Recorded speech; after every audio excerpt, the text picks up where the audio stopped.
Alright, hey guys, so welcome to this review of Dragon Ball Super episode 123, one of the most awaited episodes for a couple of weeks now, because in this episode Vegeta got a new form. Okay, so I almost didn't get the review up today, or I almost didn't do the review because I was kinda drunk on Dragon Ball Fighters. Yeah, it's a fun game, it's a really fun game, you should really consider getting it. But, yeah. On with that, let me stick to the topic.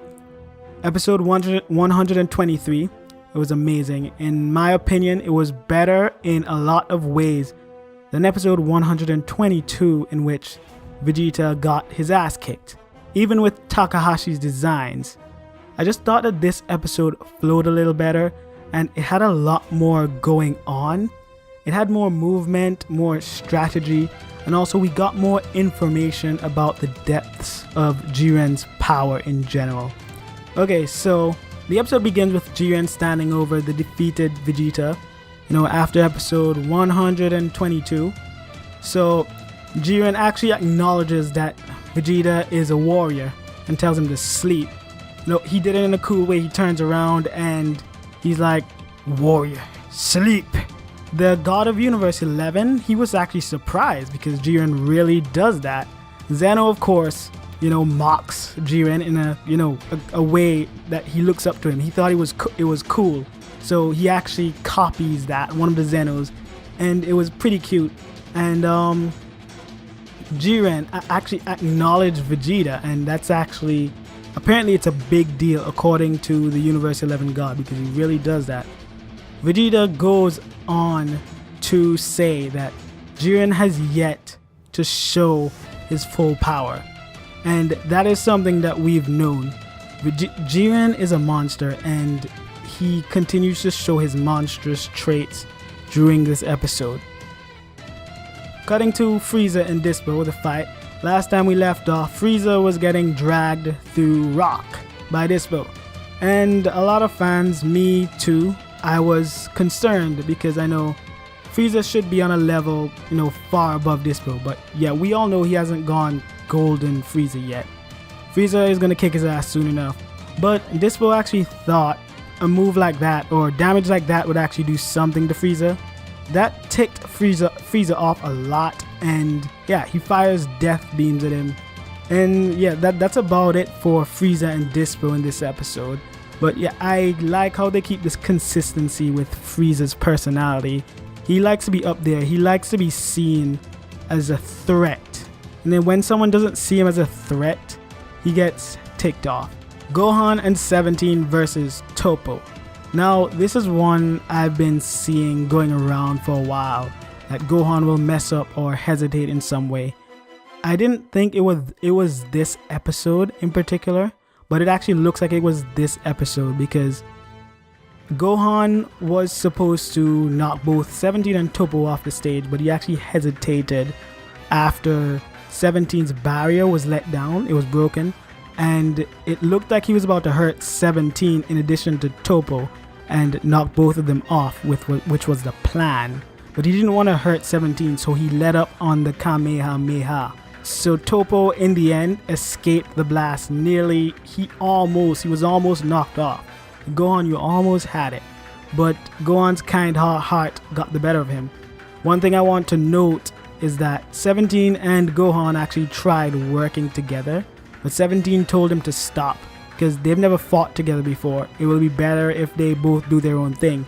Maybe 17 holds Topo down while Gohan knocked both of them off. And that's what actually worked. It almost worked. Gohan hesitated, but he will redeem himself next episode, or so it seems from the preview. Okay, now back to Goku versus Jiren. Again, the second time, Goku's gonna take a crack at the big guy. But this time around, he is actually a lot smarter about this. He's waiting to see if Jiren has any openings. He's trying to find one. And he flies around, darts around the arena, trying to get close and retreating while dropping landmines of energy around Jiren. At first it seems that Jiren didn't notice this, but then it's Jiren. So when it came for the time he actually stepped on one, he dodged it like it was nothing.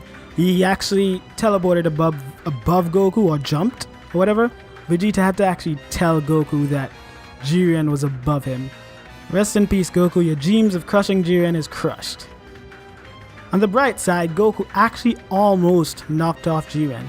Like, he actually got Jiren off of the stage, but Jiren being Jiren, he just flew back up, jumped from rock to rock and got back up. Somehow, no one else has been able to do that in the Tournament of Power so far without anyone else's help, if I recall correctly. But Jiren being Jiren did that. That moment when we forgot that Goku actually knows everyone else's moves. Like, I forgot he even knew the Destructo Disc, but he uses Krillin's Destructo Disc Hex Blade in this episode to actually do to Jiren what Krillin did to him before the Tournament of Power started. And it was a tricky way to try to get him off the stage, which was what Krillin was for, but he got eliminated like easily. So after Jiren flew back up onto the stage, he begins to show more of what he's actually capable of. Like walking through landmines without caring, beam punches, his simple punch, that's what Universe 11 calls it. That's just a simple punch to him. How overpowered can this guy be? Laser punches are his normal punches. Anyway, because of all of this, Goku tries to fight this Jiren, but he gets to a point where he's just utterly astonished of how useless this effort is, in a kind of way, of how strong Jiren is, and he just doesn't give up. Goku being Goku, he doesn't give up, and that's what I like about him. Seeing this, Vegeta is inspired. Vegeta gets up and starts powering up. The two of them start powering up to no ends. Vegeta thinks about his promise to Kaba. Goku just uses Kaioken times 20 or times 10. I don't know which of the two he used. He just said Kaioken, I think, if I recall correctly. But yeah, the two powered up. Vegeta broke his limits thinking about his promise, which I actually thought was forced because it seems out of character for Vegeta. I thought he would think more about Bulma and his daughter and son back in Universe 7, which will be erased if they lose. But no, he thinks about Kaba. I mean, you can think about Kaba too, but don't forget them. I think the writers, kind of jumbled up Vegeta's feelings a bit in this arc, and especially in this episode. But other than that, I liked his transformation. It looks like a new power. It's a new power. It's different from Kakarot, different from Goku, and it might be a new take on Ultra Instinct. We have to wait and see. We have to wait for an explanation if we get one, but I doubt we will get one. I'm still waiting for the moment Goku goes Ultra Instinct again and fights alongside Vegeta in this new form, but we'll see whenever that comes along. Next episode, I don't think they'll focus on this fight much. It'll be focused on Gohan. So Goku and Vegeta actually works together, but their attacks are kind of uncoordinated, which actually ironically throws Jiren off. I actually thought that they would go the route where Goku and Vegeta are actually coordinating this time and actually, surpassing or getting over that thing they have where, they just don't coordinate. Well, they're working together now, so that's a plus. Maybe it'll get better in the future, but I truly believe that they can be as strong as, or almost as strong as maybe Vegeta if they truly work together, like Android 17, 18, and, all of the great teamworks out there. Because, it'll just be a great thing to see. So that's actually the end of my review. Thank you for watching. Leave a like, subscribe, and leave your thoughts on the episode in the comments below. And remember, eat fresh every day. Later.